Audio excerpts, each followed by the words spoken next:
di buku. Kemudian juga di dalam kitab Riyadhus Shalihin juga ada. Kemudian yang keempat, orang yang mengucapkan ikhlas akan dibukakan pintu langit. Mengucapkan kalimat la ilaha illallah dengan ikhlas, dibukakan pintu langit, dihapuskan dosa-dosanya dan diharamkan oleh Allah masuk ke dalam neraka. Diharamkan oleh Allah masuk ke neraka. Kemudian orang yang berwudu dengan ikhlas dihapuskan dosanya. Orang yang sujud dengan ikhlas diangkat derajatnya. Orang yang berpuasa dengan ikhlas diampunkan dosa-dosanya. Orang yang berjamaah, salat berjamaah di masjid dengan ikhlas, setiap langkah itu akan menghapuskan dosa dan akan mengangkat derajatnya di sisi Allah Subhanahu wa taala. Kemudian di antaranya lagi, antum lihat yang ke-13 itu, nanti antum bisa baca sendiri.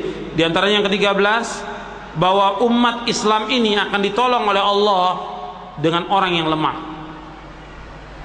dengan keikhlasan mereka. Rasulullah bersabda, "Innama yansurullahu hadhil ummah bidha'ifiha bida'watihim wa salatihim wa ikhlasihim." Sesungguhnya Allah menolong umat ini dengan orang-orang yang lemah, dengan doa, salat dan keikhlasan mereka. Jadi umat Islam ini akan diberikan kemuliaan, diberikan izzah oleh Allah apabila mereka ikhlas dalam mereka beramal. Bukan ingin mendapatkan kedudukan, bukan pangkat, bukan harta. Kalau dia ingin mendapatkan kedudukan, harta, pangkat, jabatan, maka Allah tidak akan tolong. Allah tidak akan bantu. Justru Allah akan bantu kepada orang-orang yang ikhlas semata-mata karena Allah Subhanahu wa ta'ala. Kemudian kiat-kiat agar dapat kita ikhlas dalam setiap amal. Bagaimana agar kita ikhlas dalam setiap amal? Antum lihat halaman 65 dan seterusnya. Yang pertama, doa. Jadi kita selalu berdoa kepada Allah agar kita diberikan keikhlasan. Ya, bisa kita berdoa, Allah marzuqnal ikhlas, ya Allah berikan karunia kepada kami ikhlas. Atau dengan bahasa Indonesia juga boleh, ya Allah berikanlah keikhlasan kepada kami, ya Allah berikanlah karunia supaya kami tetap ikhlas dalam beribadah kepada Engkau ya Allah. Berdoa terus, mohon kepada Allah agar Allah memberikan karunia kepada kita keikhlasan. Kemudian yang kedua, menyembunyikan amal. Ya, menyembunyikan amal. Jadi amal-amal itu ada yang kita lakukan yang memang jelas kita lakukan, dilihat oleh orang banyak, dan itu memang harus kita lakukan karena termasuk syiar daripada agama. Seperti apa? Seperti kita sholat berjamaah, nggak bisa kita sembunyikan. Sholat berjamaah, seperti kita memanjangkan jenggot, nggak bisa disembunyikan. Berjilbab, kemudian menaikkan ibadah haji, puasa dan yang lainnya, umrah. Artinya syiar-syiar agama yang memang harus kita tampakkan. Tapi ada amal-amal yang bisa kita lakukan dengan sembunyi, seperti sholat malam, sedekah kepada orang-orang yang tertentu dan yang lainnya. Sembunyikan amal itu. Jadi amal-amal yang bisa kita sembunyikan, kita sembunyikan. Karena dengan itu, dengan sembunyinya amal itu, insya Allah lebih ikhlas daripada kita menampakkannya. Makanya para sahabat radhiyallahu majma'in, mereka kalau sholat yang wajib mereka di masjid, dan sholat sunatnya mereka di rumah, dan mempunyai nilai yang tinggi. Sholat sunat di rumah itu mempunyai nilai yang tinggi. Kemudian memperhatikan amal mereka yang lebih baik. Maksudnya yang ketiga ini, kita memperhatikan amal-amal generasi yang terdahulu yang lebih baik, untuk kita berlomba-lomba melakukan amal dengan ikhlas. Allah berfirman dalam surah Al-An'am ayat 90, ulaika alladzina hadallah fabihudahu muqtadih qul la as'alukum alaihi ajra in huwa illa dzikra lil alamin. Mereka itulah orang-orang yang telah diberi petunjuk oleh Allah, maka ikutilah petunjuk mereka. Katakanlah, aku tidak meminta upah kepadamu dalam menyampaikan Al-Quran. Al-Quran itu tidak lain hanyalah peringatan untuk semua umat. Jadi kita lihat bagaimana para nabi dan para rasul, mereka beramal itu dengan ikhlas karena Allah SWT. Mereka tidak mengharapkan harta, tidak mengharapkan upah, tidak mengharapkan ganjaran, tidak mengharapkan gaji dalam mereka mendakwakan Islam ini. Semata-mata karena Allah SWT. Ditiru. Jejaknya para nabi ditiru. Oleh para dai, oleh para ustadz ditiru jejaknya para nabi dan rasul itu. Kemudian juga yang lainnya.